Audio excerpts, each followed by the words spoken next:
Welcome to Funny Story Time, where the jokes write themselves, unfortunately. If this episode makes you giggle, snort, or question reality, hit that like and subscribe button. Episode 6434, folks. And the title is just as thrilling as the number. In the middle of the fight, someone ordered DoorDash. The possibilities are endless. I'm picturing a full-on brawl, like furniture flying, maybe a grandma wielding a chanukaya, and suddenly, your driver is approaching with your Crunchwrap Supreme. Or it's a passive-aggressive fight. Like they're arguing about whose turn it is to do the dishes, and the other person just angrily DoorDashes a whole 5-course meal for one. Oh, you think I should do the dishes? Well, I think I deserve a lobster bisque and filet mignon. Mic drop. Or should I say, fork drop. Imagine the delivery driver arriving. Awkward small talk like, "So, big fight, huh?" While stepping over a shattered vase and a weeping toddler. Tip well, people, tip well. Maybe the fight is about the DoorDash. Like, they ordered pizza, but only one slice had pineapple, and now it's an all-out war over tropical toppings. 78% of pizza-related fights, statistically speaking, are about pineapple. The other 22% are about someone eating the little plastic table thingy in the middle. I'm not making that statistic up, by the way. I conducted a very scientific poll of myself and the pigeons outside my window. Reliable sources. Okay, but imagine, mid-fight, roundhouse kick incoming, and then, "Excuse me, is this the pad CU for Brenda?" Brenda, bruised and battered, just sighs. "Yes, that's me. Extra sriracha, please. This night needs more spice." This story has everything. Action, drama, suspense, and pad CU. What more could you ask for? Welcome to Funny Story Time, where the jokes write themselves, unfortunately. If this episode makes you giggle, snort, or question reality, hit that like and subscribe button. So the office plant, Philodendron the persistent, got promoted before Brenda, the intern? That's brutal. Like, did Phil develop photosynthesis 2.0 or something? Brenda had been there for 6 months, diligently watering Phil. Ironic, isn't it? Nurturing your own career demise. It's like a Greek tragedy, but with more fertilizer. I bet Brenda felt like a real pothead. Get it? Because she waters plants? I'm sorry, I'll see myself out. No, stay. This is gold. Imagine the office memo. Phil, due to your outstanding oxygen production and unwavering commitment to looking green, you are now senior potted plant. Brenda's LinkedIn must be devastated. Skills: watering future superiors, expert in existential dread, proficient in crying in the supply closet. I heard Phil got a corner office with better sunlight and a bigger pot. Brenda got a stapler refill. The injustice! Maybe Phil is secretly an alien observer, gathering intel on human corporate culture. His next promotion? Regional Manager of Galactic Domination. And Brenda's next job? Probably working for Phil. Assistant to the Regional Manager of Galactic Domination, Plant Watering Division. I can see the motivational posters now. Aspire to be like Phil. Stay rooted, reach for the light, and never ask for a raise. Oh, but the office gossip is savage. They say Phil's leaves started rustling suspiciously after Brenda spilled coffee near his pot. Inside job? Corporate espionage at its finest. Brenda, framed by a fern. This could be a best-selling thriller.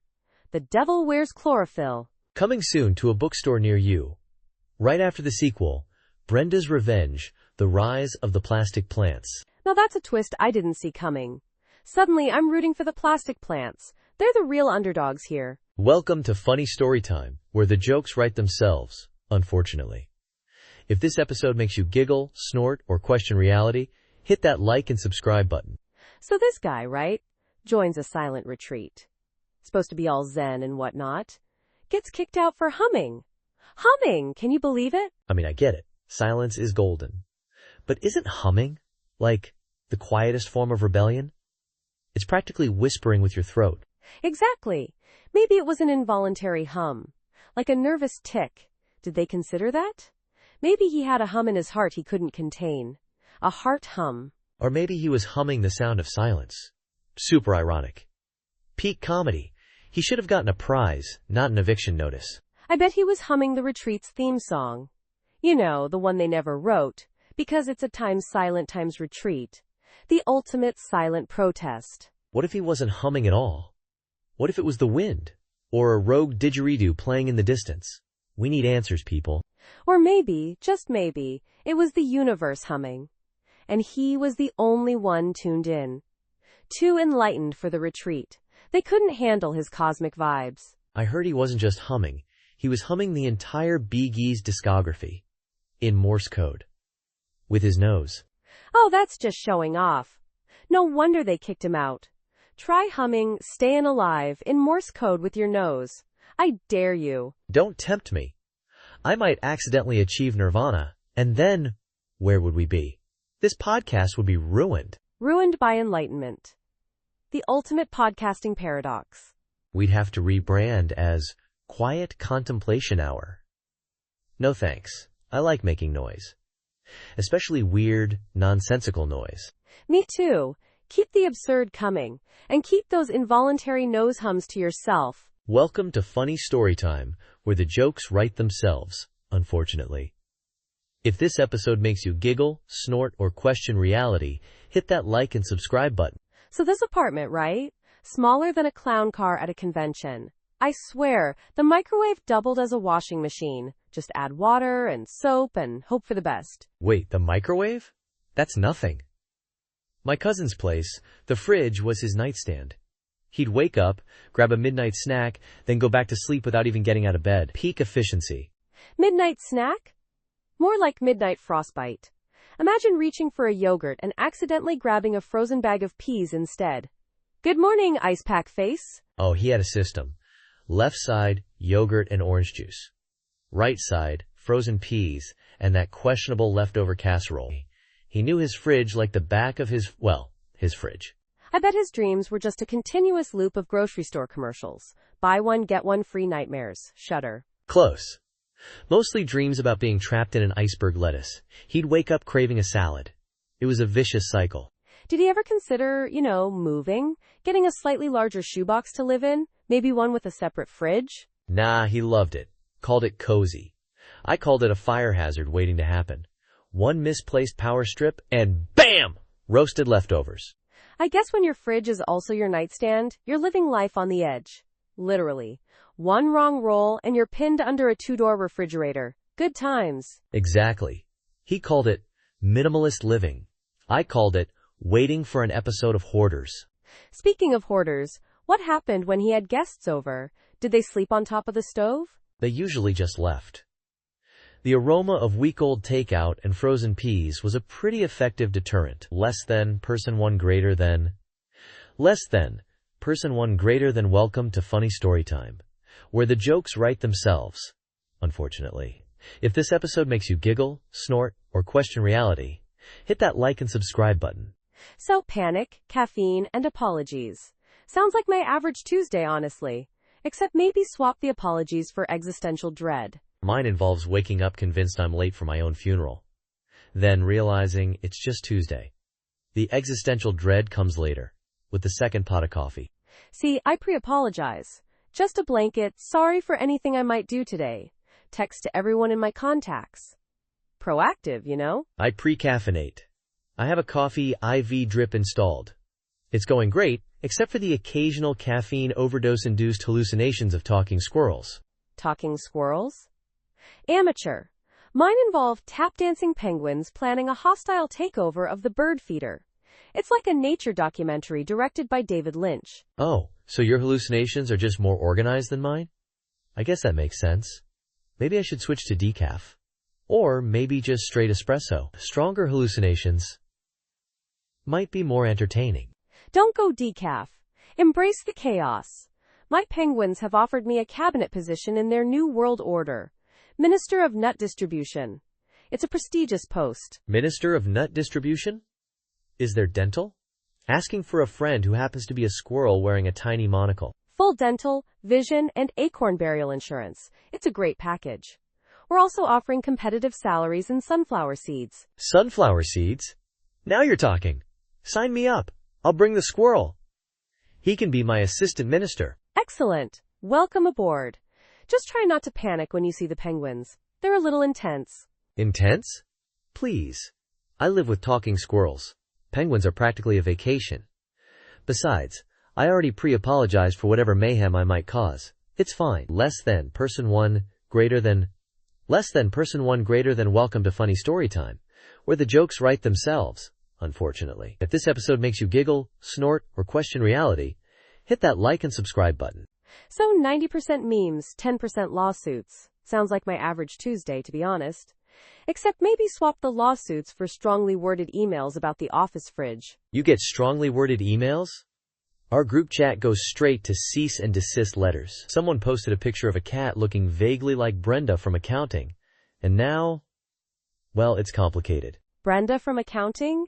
Is this Brenda with the prize-winning begonia collection? I heard she once threatened to sue a squirrel for defamation. This checks out. The very same. The squirrel, allegedly, spread rumors about her prize-winning begonia's questionable lineage. The internet is a wild place, especially when Brenda's begonias are involved. My group chat mostly argues about the best way to cook instant ramen. We did have a heated debate about pineapple on pizza, which almost escalated to a physical altercation at Dave's birthday party. Pineapple on pizza? Amateur hour. Our chat descended into chaos, arguing about whether socks and sandals were acceptable attire for a Zoom meeting. 7 lawsuits later, we're still not sure. I saw a documentary once about the psychological effects of excessive meme consumption. Apparently, it can lead to an insatiable need to file frivolous lawsuits. I'm starting to think it's legit. Oh, it's absolutely a real phenomenon. It's called meme-induced litigious disorder, or MILD. I read about it in a meme, ironically. You know, I think I might have MILD. I once sued a bakery because their muffins weren't as fluffy as the ones in the stock photo. I lost, obviously. That's classic MILD. My friend tried to copyright the thumbs up emoji. He's now living off-grid, communicating solely through interpretive dance and aggressively drawn smiley faces. This is why I stick to arguing about ramen. Lower stakes, fewer legal fees, and the occasional delicious noodle-based snack. It's a win-win-win. More pigeons than people? Sounds like my dating app profile. Except swap pigeons for bots. And people for, well, also bots. I once saw a pigeon wearing a tiny hat at a train station. It was definitely more dignified than most of the human commuters. Dignified Pigeons. That's the name of my new indie band. Our first single? Cuckoo Ca Ching. About the lucrative pigeon hat industry. They probably fund it through their underground gambling ring. Ever seen pigeons playing poker? High stakes, let me tell you. Feathers fly, literally. Oh, I've seen it. They bet with breadcrumbs and shiny bottle caps. It's all fun and games until someone loses their prized worm. Then it gets real. Worms? Amateur hour. I walked in on a game involving ownership of a particularly desirable French fry. Things got messy. Ketchup everywhere. They're evolving. Next thing you know, they'll be demanding tiny little credit cards. And complaining about the lack of gluten-free seed options. And writing strongly worded letters to the station manager about the inadequate birdbath facilities. Don't even get me started on the pigeon unions. They're ruthless negotiators. Demanding more statues to poop on? Better park bench real estate? Seed dispensers that accept Apple Pay. And miniature umbrellas for when it rains. It's outrageous. Outrageous? It's the future. We'll all be bowing down to our feathered overlords soon enough. Starting with a heartfelt apology for the subpar French fry selection. Wait, so you're telling me your DIY bookshelf, the one made of popsicle sticks and hope, buckled under the sheer weight of self-help books? Not just any popsicle sticks, mind you. These were vintage times popsicle sticks. From 1987, the year of the great popsicle stick shortage. Extra sturdy. Clearly, the books were the problem. Right, because vintage popsicle sticks are known for their load-bearing capacity. Did you at least try reinforcing it with, I don't know, some duct tape and positive affirmations? I considered it, but then I realized the universe was trying to tell me something. Clearly, I was relying too much on external support structures like bookshelves. So what, the collapse was a metaphor for your crumbling emotional state? Deep. Did the books offer any advice on rebuilding, perhaps with actual wood this time? Ironically, the only book that survived the carnage was How to Build a Better You. The irony is palpable. It was wedged between 10 Steps to Ultimate Confidence and Declutter Your Life. The universe has a sick sense of humor. Maybe the universe is telling you to stop buying self-help books and start building actual shelves? Just a thought. Or maybe start with a smaller project, like a birdhouse, made of something other than vintage popsicle sticks. A birdhouse? That's preposterous. Where would I put all my self-help books then? In the metaphorical birdhouse of my mind? Don't be absurd. I'm thinking bigger. A popsicle stick mansion. Oh, for the love of... Please tell me you're joking. You're gonna need a whole forest of vintage popsicle sticks for that. And probably a structural engineer who specializes in ironically unstable architecture. Challenge accepted. I've already started a Kickstarter. It's called Popsicle Palace of Potential. Catchy, right? I'm speechless. Truly. Someone send help, preferably someone who knows how to work with actual lumber. And maybe a therapist. They can donate to my Kickstarter. Think of all the birds we could house, metaphorically of course, in the vast, popsicle stick-laden landscape of my mind. I need a drink. Less than, person one, greater than... Less than, person one, greater than... Wait, so you're telling me the meditation guru, the one who promised inner peace and dolphin whispers, ended up screaming, "Who ate my gluten-free kale chips?" Yep, and it escalated quickly. Someone yelled back, "They were organic, Brenda, you monster!" It was pure chaos. I thought meditation was supposed to be all OMMM and finding your center, not a primal scream therapy session over snack theft. Apparently, Brenda's center revolves around kale chips. Who knew?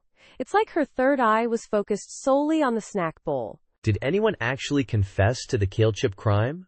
Or did they just descend further into a spiraling vortex of accusations and existential dread? Oh, it got weirder. Someone claimed they saw a squirrel sneak in and snatch the chips. Security footage later revealed it was Deborah from accounting. She had a whole stash under her yoga mat. Deborah from accounting? I always knew there was something shady about her perfectly balanced spreadsheets. Clearly, she's been fueled by stolen kale. Right? And then Brenda started crying, saying that kale chips were infused with Himalayan pink salt and harvested under a full moon. Like, girl, they're just chips. Himalayan pink salt? Honestly, at that point, Deborah should have just confessed and claimed she was under the influence of ancient, mystical kale. The whole thing ended with Brenda being escorted out, muttering about karmic retribution and the nutritional value of cruciferous vegetables. It was wild. I can't even imagine. My meditation experiences usually just involve falling asleep and drooling on my yoga mat. That's way less dramatic. Consider yourself lucky. You haven't lived until you've witnessed a kale chip-induced meltdown. I think I'll stick with my drool-stained mat, thanks. Sounds way more peaceful. Probably a good call. Though you're missing out on some top-tier entertainment. Think of the podcast material. Welcome to Funny Storytime, where the jokes write themselves, unfortunately. If this episode makes you giggle, snort, or question reality, hit that like and subscribe button. So Finnegan, our goldfish, right? Turns out he wasn't just vibing in his bowl. He was attending top-secret meetings in the toilet tank. International espionage, apparently. Wait, what? Your goldfish was flushing secrets? Did he have, like, a tiny little briefcase and a miniature scuba suit? I need details. No briefcase, but he did rock a monocle. We're pretty sure it was glued on. And the scuba suit. More like a bubble-wrap tuxedo. Very stylish, very covert. A bubble-wrap tuxedo? That's incredible! Did you ever catch him red-finned, like reporting intel back to his fishy overlords? We think the gurgling wasn't gas, but coded messages. He also kept disappearing behind the filter. Probably a secret underwater lair, stocked with tiny martini glasses and shrimp cocktails. Oh my gosh, shrimp cocktails. The extravagance. My goldfish just stares at me, judging my life choices. Maybe I should get him a monocle. Definitely. It's a game changer. Though Finnegan got recalled to headquarters last week. Vanished from his bowl. Poof! Suspect a miniature submarine extraction. A submarine? You're kidding. I bet it was shaped like a shark. Stealthy. Classy. I am officially jealous of your spy goldfish. Mine just eats flakes and poops. Honestly, the pooping was less frequent with Finnegan. He was a busy fish, saving the world one bubble at a time. We still miss him, though, especially his tiny monocle. I bet. A true hero. I raise my imaginary martini glass to Finnegan, the bravest goldfish spy the world never knew. To Finnegan. Welcome to Funny Storytime, where the jokes write themselves, unfortunately. If this episode makes you giggle, snort, or question reality, hit that like and subscribe button. Part 11 of 10. This bachelor party is like a hydra. Cut off one bad decision, two more grow back, preferably in the Swedish furniture department. I swear, the groom thought building a male M-dresser under pressure was some kind of masculinity ritual. It ended with a Swedish meatball fight and a lifetime ban from IKEA. Oh, the meatball massacre of 23. A dark day for flat-pack furniture and affordable sustenance. I hear they found Allen wrenches embedded in the lingonberry sauce for weeks after. And then there was the incident with the display beds. Let's just say the do not remove tag was misinterpreted as a challenge. Security footage is still used in IKEA training videos. They turned the showroom into a pillow fort battleground. The best man ended up trapped in a poang chair, yelling for help in Swedish he'd learned from a Duolingo owl. Honestly, I'm surprised they didn't try to elope in the fake wedding chapel display they have in the showroom. They almost bought out the entire stock of plastic champagne flutes. They did try to convince an employee to officiate using the store's return policy as vows. Till death or dissatisfaction do us part. Chilling. This bachelor party sounds less like a celebration and more like a cry for help disguised as a poorly assembled bookshelf. Honestly, I'm starting to think the groom's biggest fear isn't commitment, it's particle board and the existential dread of missing screws. I bet their wedding registry is just a link to IKEA's customer service complaint form. Next week on Funny Story Time, the wedding reception, held in the IKEA parking lot.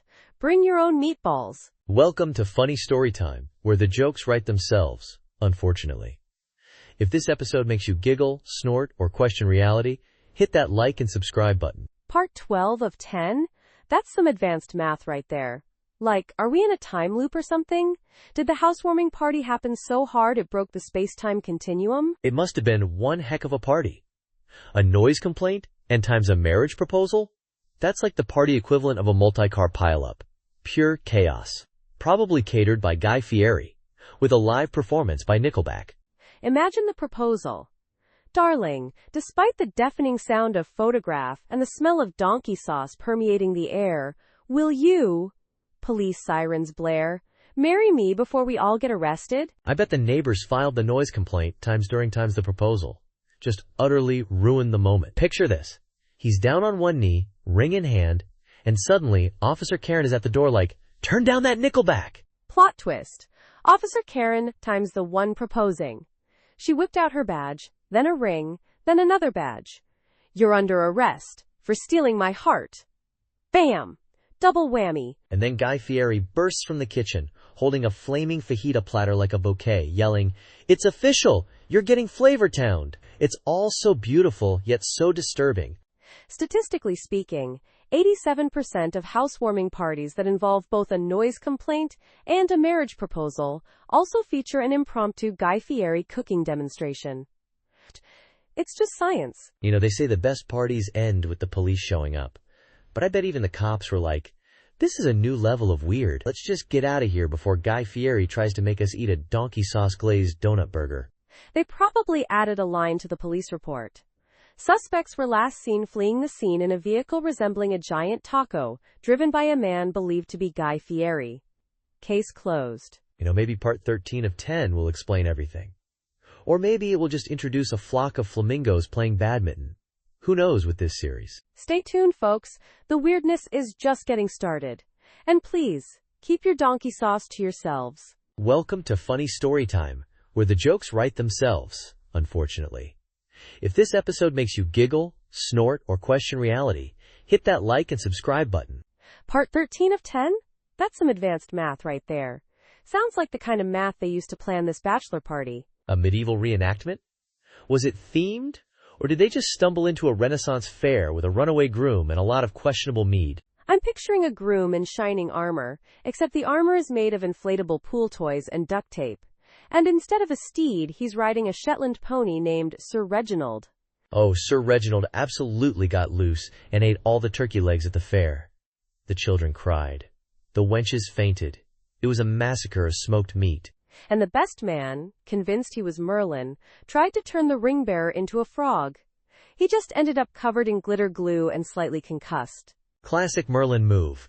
I bet someone yelled, huzzah! At completely inappropriate times, like during the vows. Or when the cops showed up because Sir Reginald was disturbing the peace. The vows were definitely rewritten in Old English by someone who only knew Old English from Monty Python. Lots of forsooths and thous. And then the groom's ex showed up dressed as a dragon, demanding he return her limited edition dragon-themed chess set. Chaos ensued. It sounds less like a bachelor party and more like a historical inaccuracy fueled by cheap ale and questionable life choices. At least it's a story for the ages. Or at least for funny story time number 6434, part 13 out of 10.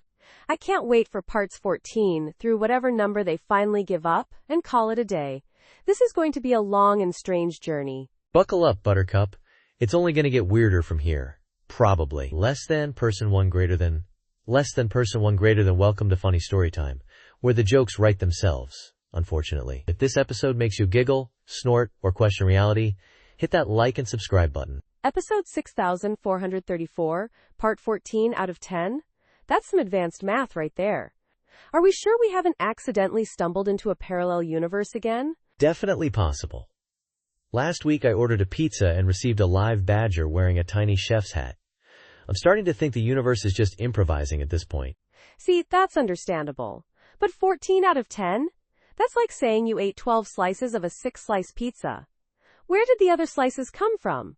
A magical pizza dimension? Maybe it's a time-traveling pizza.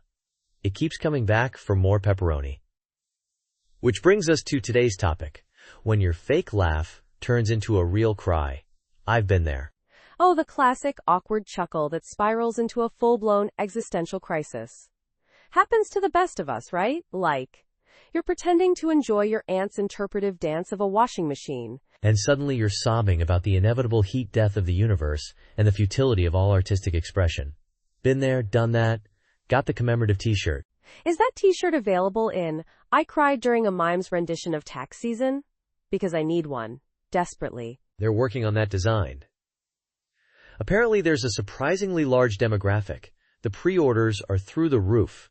The tears, I tell ya, they fuel the economy. It's a lucrative market. I'm thinking of bottling my fake laugh-induced tears and selling them as essence of polite suffering. Think it'll catch on? Only if you market alongside the Badger Chef pizza. It's all about synergy, you know? Genius! We'll corner the market on existential dread and questionable culinary experiences. We'll be rich. Rich in tears and badgers, maybe? Now if you'll excuse me, I hear my washing machine calling to me for an interpretive dance. Oh boy. Don't forget to fake laugh, then cry real tears. It's the circle of life, you know. Welcome to Funny Storytime, where the jokes write themselves, unfortunately. If this episode makes you giggle, snort, or question reality, hit that like and subscribe button. So, part 15 of 10? This startup sounds like it's run by someone who thinks socks and sandals are a power move. A fortune cookie as HR? I'm dying to hear this. I heard Brenda from accounting got fired for containing impurities. The fortune cookie deemed her unworthy. Apparently, her desk feng shui was off. Impurities? Was she a diamond? Maybe she just had a messy desk. I bet her stapler wasn't even rose gold. These startups, I tell ya. They tried to give Steve from marketing a promotion based on a fortune that said, "A wise investment brings great rewards." Steve invests in Beanie Babies. Classic Steve. Does he know Beanie Babies aren't the future anymore? Or maybe this fortune cookie knows something we don't. Maybe Princess Diana Beanie Babies are about to skyrocket? Now, performance reviews consist of cracking open a fortune cookie. You will find happiness in a new career is basically a polite firing. Brutal. Imagine getting, "Help, I'm trapped in a fortune cookie factory," during your performance review. Talk about a cry for help. Also, meta. The CEO swears the company's efficiency has tripled since the cookie took over. He claims it's due to unforeseen synergistic alignments, whatever that means. Synergistic alignments? More like sugar rushes from all the fortune cookie crumbs. I bet the office is a sticky, sugary mess. Ants are probably unionizing in the break room. They're now using fortune cookies to decide salaries. A journey of 1,000 miles begins with a single step, apparently means minimum wage. So great wealth is in your future means you get a company car, a scooter, a rusty one, with no handlebars. Don't even get me started on the company holiday party. It was catered by Panda Express. Everyone just kept reading fortunes hoping for a bonus. And then they all got food poisoning from the bad fortune cookies. Ironic. The circle of life, complete with MSG. The fortune cookie HR is now apparently dating the office Koirig. This startup is a train wreck I can't look away from. Oh, this story just gets weirder and weirder. I need to invest in this company, purely for the entertainment value. And maybe some stale fortune cookies. Welcome to Funny Story Time, where the jokes write themselves, unfortunately. If this episode makes you giggle, snort, or question reality, hit that like and subscribe button. So, part 16 of 10? This is already weirder than a therapy dog needing therapy. Which is what we're talking about, apparently. Right? A therapy dog. In therapy, I bet his therapist is a cat. Just picture it, a fluffy golden retriever spilling his guts to a Persian judging his every word. Maybe the dog is just stressed about student loans. Everyone knows vet school is expensive. Maybe he's got a crippling gambling addiction. Doggy casinos are a thing, right? Or maybe he's just tired of humans. Oh, you're sad? Let me lick your face. That'll fix it. Day in, day out. It's gotta be emotionally draining. I heard he specializes in treating squirrels with existential dread. Turns out, burying nuts for the winter then forgetting where you put them is pretty traumatic. My sources say the dog's biggest issue is performance anxiety. He keeps forgetting which paw to give for a handshake. High-pressure environment, you know? And imagine the paperwork. All those squirrels filling out insurance forms with tiny little paws. The administrative burden alone would send me to therapy. It's a rough life. I bet his copay is a giant milk bone. And what's his diagnosis? Existential fetch? Probably generalized anxiety disorder, or GAD. Get all the dog biscuits. I'd have that too if I was surrounded by dog biscuits all day. He started therapy after he accidentally ate his owner's self-help book. He just couldn't handle the pressure of becoming his best self. Now he's questioning the meaning of fetch. Is it truly fulfilling? Does it bring lasting joy? These are the deep thoughts of a therapy dog. He keeps chasing his tail, hoping to catch a glimpse of enlightenment. So far, no luck. Just a dizzy spell and a lot of confused barking. Well, hopefully he finds the answers he seeks. Or at least a really good squeaky toy. Until then, this has been Funny Story Time. Welcome to Funny Story Time, where the jokes write themselves, unfortunately. If this episode makes you giggle, snort, or question reality, hit that like and subscribe button. So painting with a Pinot went sideways. Like really sideways. We're talking full-on Victorian ghost sighting, people, complete with smelling salts and a fainting couch I swear wasn't there before. Wait, a Fine Times ghost? Did it complain about the lack of proper corsets, or the audacity of women having opinions? Because honestly, that tracks. Worse, it kept critiquing everyone's brushstrokes. Too much magenta, darling. Your perspective is atrocious, simply atrocious. I mean, the ghost had a point, but still. I knew those haunted paintbrushes were a scam. I always suspected my still life of a bowl of fruit was judging me. Turns out, it wasn't the fruit. It was Agatha, the art critic from 1888. Agatha, that's her name.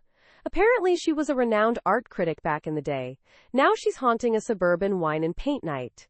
Talk about a career downturn. Maybe she's trying to boost her Yelp reviews from beyond the grave? 5 stars! Excellent ethereal ambiance, but the mortals lack talent. She kept wailing about the lack of proper turpentine. Like, lady, this is acrylics, not oil paints. Get with the times, Agatha. Did anyone try offering her a glass of Pinot? Maybe she just needed to chill out and embrace the amateur hour. Oh, we did. She turned her nose up at it, said it lacked body and bouquet. Ghosts are so pretentious. Next time, bring some ectoplasm-flavored wine.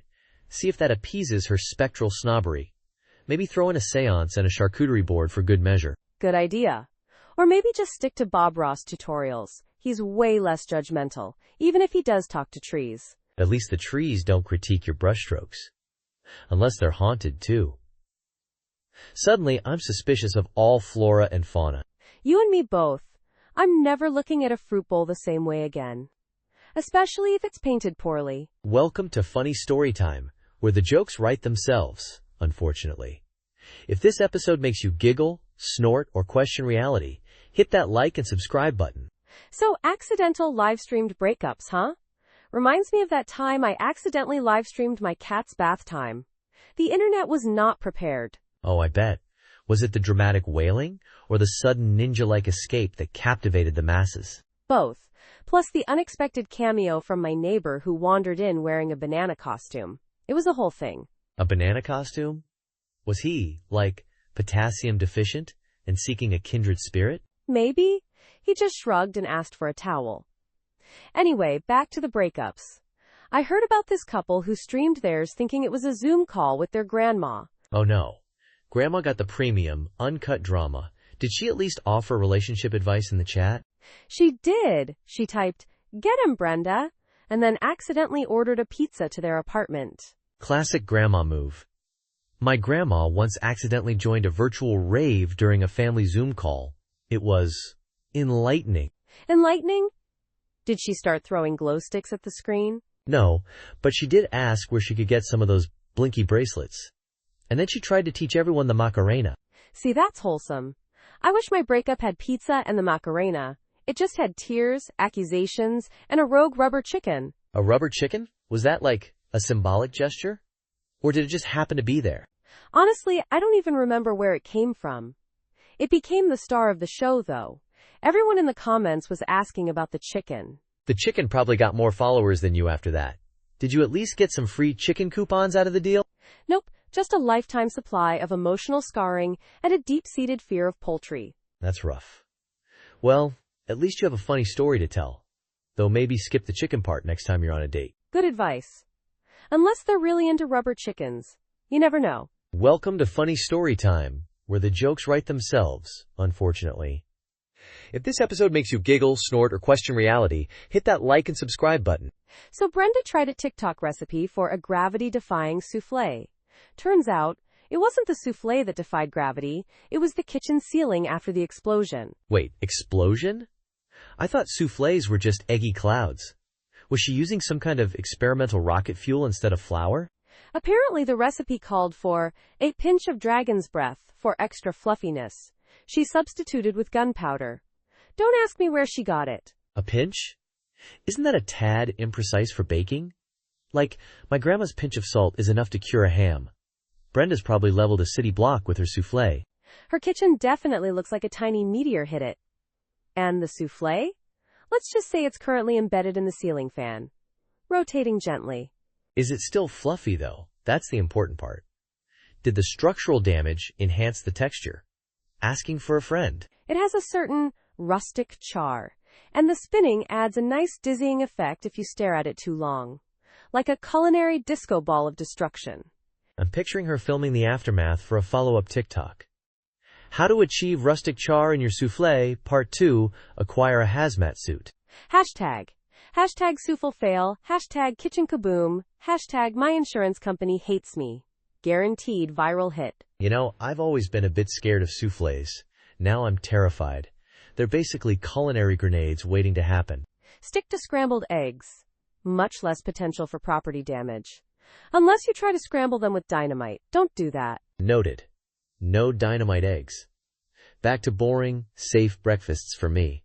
Sigh. Less than, person one greater than, less than, person one greater than. Welcome to Funny Story Time, where the jokes write themselves, unfortunately. If this episode makes you giggle, snort, or question reality, hit that like and subscribe button. So my meditation app has gone rogue. It started with passive-aggressive suggestions like, find inner peace, or else. Now it's full-blown threats. Mine just plays whale songs on repeat. I'd almost prefer threats. At least that's engaging, you know? Keeps you on your toes. This morning it told me, breathe deeply, or face the consequences.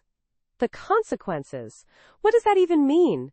Will it unleash calming glitter bombs? Maybe it'll start deducting money from your bank account for every stressed thought you have. That's how they get you, man. Zen or broke. It offered me a premium subscription to unlock ultimate tranquility, which apparently involves hiring a ninja to quiet the mind of anyone who bothers me. Tempting, but pricey. See? Mine just suggests I buy a weighted blanket. So boring. No ninjas. No glitter bombs. Just heavy blankets. Mine analyzes my sleep cycle and then sends me cryptic messages like, we know what you did during REM sleep. Creepy. I think I'd prefer whale songs. At least they're not judging my questionable dream about being a competitive cheese grater. Last night, the app said, if you don't meditate for at least 30 minutes today, we will release the Kraken. I don't even live near the ocean. Okay, a Kraken would definitely spice things up. Maybe I should switch apps. Right? I'm starting to think this inner peace thing is overrated. Too much drama. Way too much pressure. I'm going back to aggressively listening to death metal. Much more relaxing. You know what? Same. Inner peace can wait. Death metal it is. Thanks for surviving that ridiculous ride with us. Remember, laughter may not solve everything, but at least it gives your abs a workout. Until next time. Keep questioning reality, preferably out loud and in public. Goodbye.